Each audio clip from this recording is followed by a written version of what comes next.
대우조선해양 산해하청노조의 불법 파업이 장기화되면서 어렵게 회복 중인 조선업과 또 우리 경제에 미치는 피해가 막대하고 지역사회 그리고 시민들의 우려도 커지고 있습니다. 불법적이고 위협적인 방식을 동원하는 것은 더 이상 국민들도 용납하지 않을 것입니다. 노사를 불문하고 산업 현장에서 법치주의는 엄정하게 확립되어야 합니다. 장관님들께서 직접 발로 뛰고 국민과 더 가까이 소통해 주실 것을 당부드립니다. 방송이든 신문이든 장관들이 언론에 자주 등장해야 된다.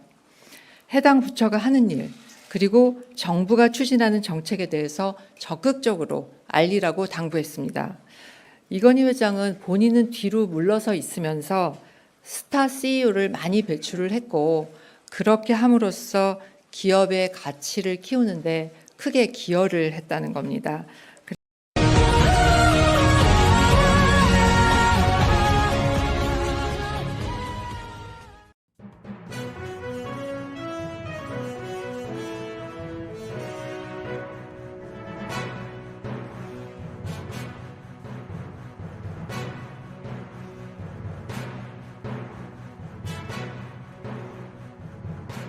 (32회) 국무회의를 시작하겠습니다.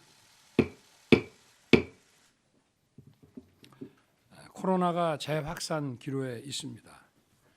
우리 정부의 코로나 대응 기본 철학은 과학 방역입니다. 과학 방역은 코로나 대응 의사결정 거버넌스가 전문가들에 의해서 이루어지고 과학적 증거에 기반하여 예방과 치료를 하는 것입니다. 지난 13일 정부는 코로나 재유행 대응 방안을 발표했습니다. 국민들의 희생과 강요가 아닌 자율과 책임을 중시하며 중증 관리 위주로 국민의 생명과 건강을 살피는 데 만전을 기해야 하겠습니다. 그리고 국민들께서 불안해하지 않도록 정부 대책을 상세하게 설명드리고 관계기관에서는 충분한 병상과 치료제를 확보하는 데 최선을 다해 주시기를 당부드립니다. 아울러 백신 접종을 적극 권장해서 예방 효과를 높이고 치명률을 줄이는 데도 힘써 주시기를 부탁드립니다.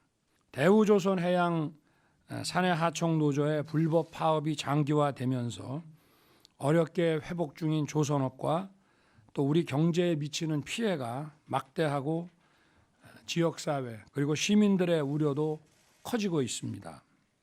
불법적이고 위협적인 방식을 동원하는 것은 더 이상 국민들도 용납하지 않을 것입니다. 노사를 불문하고 산업 현장에서 법치주의는 엄정하게 확립되어야 합니다. 지금 경제가 매우 어렵습니다. 모두가 함께 힘을 합쳐 이 위기 극복에 매진해야 될 때입니다. 지난 7일 열린 국무회의에서 여러분과 함께 반도체의 전략적 가치에 대한 주제로 토론을 했습니다. 오늘은 그 연장선상에서 반도체 관련 인재 양성 방안이 보고됩니다.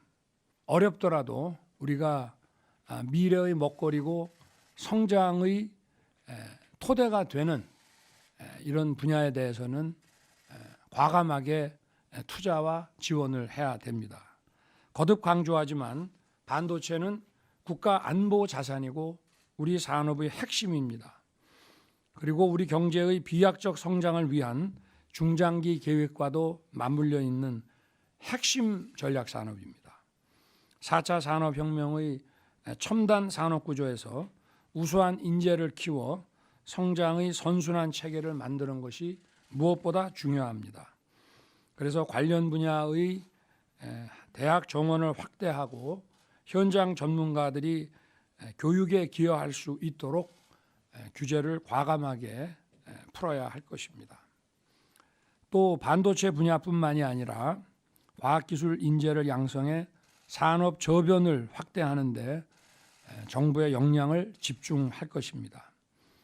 정부는 어려운 경제 상황 속에서도 당면한 민생을 최우선으로 챙기면서 우리 경제의 성장 동력과 미래 먹거리 확보에도 책임 있게 나서야 할 것입니다. 제가 비상경제 민생 회의를 매주 주재하고 있고 업무 보고를 받았습니다마는 현안을 점검하는 데 그치는 것이 아니라 각 부처에서 책임감을 가지고 필요한 정책을 신속하게 추진해 주시기를 당부드립니다. 저를 포함해 장관님들께서 민생과 나라 경제를 살리는데 끝까지 책임진다는 각오로 임해 주시기를 부탁드립니다. 아무리 좋은 정책이라도 국민들께서 알지 못하고 실제 체감하지 않는다면 그 정책은 없는 것이나 마찬가지입니다. 좋은 정책은 현장에서 나옵니다. 장관님들께서 직접 발로 뛰고 국민과 더 가까이 소통해 주실 것을 당부드립니다. 그리고 추진 중인 정책은 장관님들께서 국민들께 소상하게 잘 설명해 주시기를 부탁드리겠습니다. 오늘 국무회의는 7월 27일 유엔군 참전의 날을 맞이해서 참전 용사와 그 가족 3분의 훈포장 수여권을 의결합니다. 이 땅의 자유를 수호하기 위해 희생했던 참전 용사들을 우리 정부는 끝까지 기억해야 됩니다. 제복 입은 영웅들을 책임 있게 예우할 수 있도록 모두 함께 최선을 다해 주실 것을 부탁드리겠습니다. 오늘 하루도 여러분과 함께 국정에 관해 유익한 의견 개진과 토론이 있기를 기대합니다. 감사합니다. 7월 19일 브리핑 시작하겠습니다. 먼저 오늘 있었던 국무회의 결과를 말씀드리고 또 국무회의에서 있었던 토론 내용까지 소개를 해드리도록 하겠습니다. 오늘 윤석열 대통령은 국무회의에서 대통령과 스타 장관들이 원팀이 되어서 국정을 운영하자는 이야기를 했습니다. 대통령은 국무회의에서 소통의 중요성에 대해서 이야기하면서 방송이든 신문이든 장관들이 언론에 자주 등장해야 된다. 해당 부처가 하는 일, 그리고 정부가 추진하는 정책에 대해서 적극적으로 알리라고 당부했습니다. 대통령은 이 자리에 있는 장관들이 다 스타가 되기를 바란다. 스타 장관들이 많이 나왔으면 좋겠다. 그 이야기를 여러 번 했습니다. 대통령은 장관들에게 잘하든 못하든 자주 언론에 나와라. 언론에 장관들만 보이고 대통령은 안 보인다는 얘기가 나와도 좋다. 자신감을 갖고 언론에 자주 등장해서 국민들에게 이야기를 자주, 그러니까 정책에 대해서 설명을 자주 하라고 했습니다. 대통령은 사실 대통령실에서도 수석들에게 브리핑룸에 자주 내려와서 정책이나 지금 정부가 하는 일에 대해서 설명을 하라고 여러 번 당부를 했고 실제로 이제 여러 수석들이 그렇게 하고 있습니다. 그 이야기를 하면서 대통령이 이건희 전 삼성 회장 이야기를 했습니다. 이건희 회장은 본인은 뒤로 물러서 있으면서 스타 CEO를 많이 배출을 했고 그렇게 함으로써 기업의 가치를 키우는데 크게 기여를 했다는 겁니다. 그래서 대통령은 장관들에게 새 정부가 공유하는 가치와 정책을 국민들과 더 자주 공유를 해달라고 말했습니다.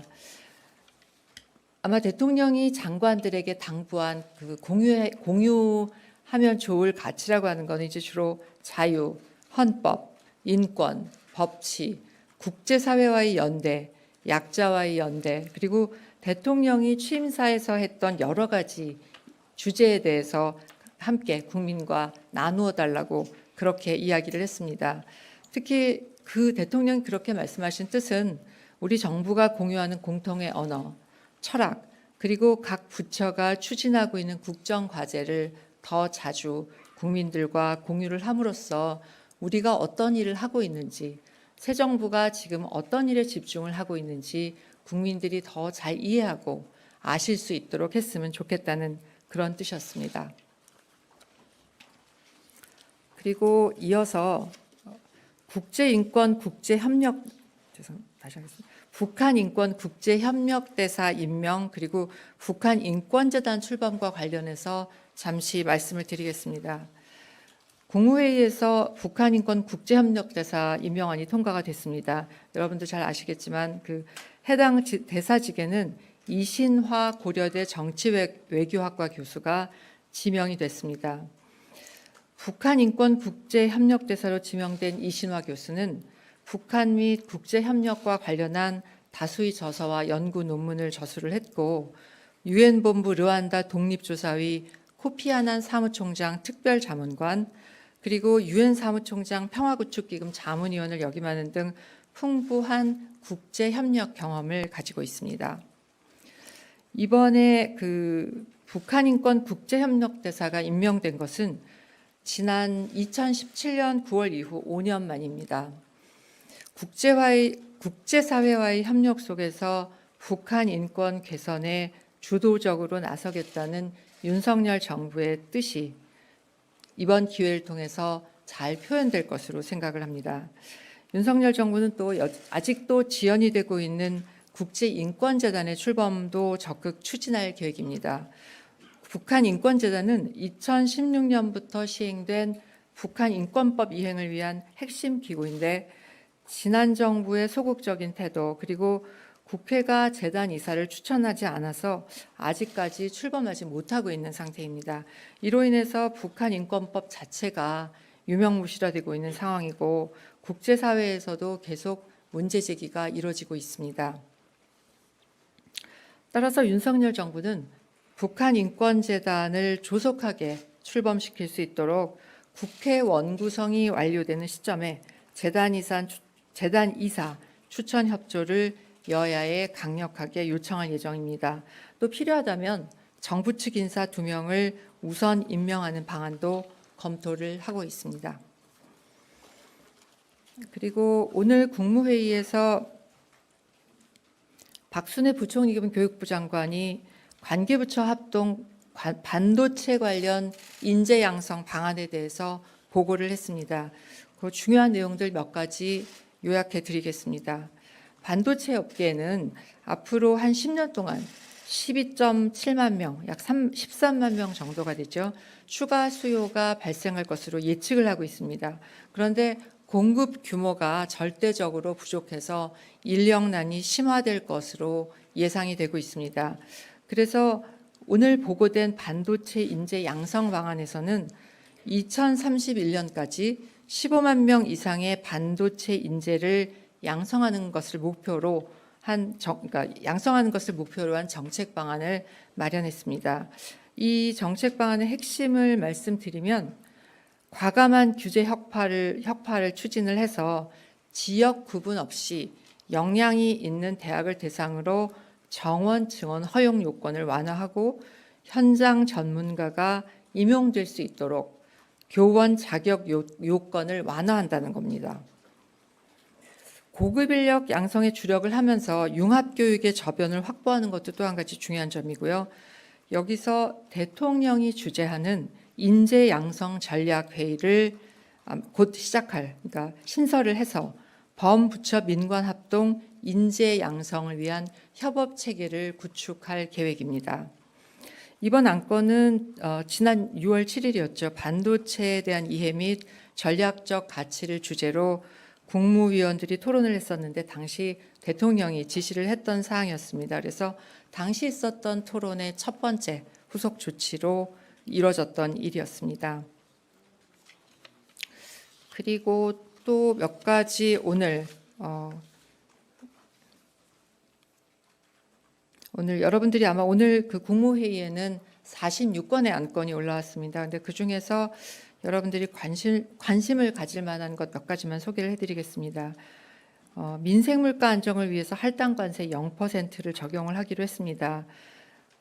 이거는 지난 그 1차 비상경제 민생회의에서 민생물가 안정 그리고 안정적인 원료 공급을 위해서 적극적으로 할당관세를 운용하기로 한 데 따른 것입니다. 그래서 이번에는 소고기, 닭고기 등 7개 품목에 대해서 할당관세 면제 신규로 의결을 했고요. 돼지고기에 대해서는 적용 물량을 확대하기로 의결을 했습니다. 그리고 기초연금법 시행령 개정안이 있었는데요. 현재 기초연금 지급 기준이 되는 소득 인정액을 산정할 때 보훈수당은 소득에서 제외를 하고 있습니다. 그런데 수당이 아닌 보훈 보상금이 있는 경우에는 보상금이 전액 소득이 인정돼서 기초연금 수급에 불리하다는 지적이 그동안 있었습니다. 그래서 보상금 수령자의 소득을 산정할 때 수당에 상응하는 금액을 제외를 해서 약 15,000명의 국가유공자가 기초연금을 추가 수급할 수 있을 것으로 기대가 됩니다.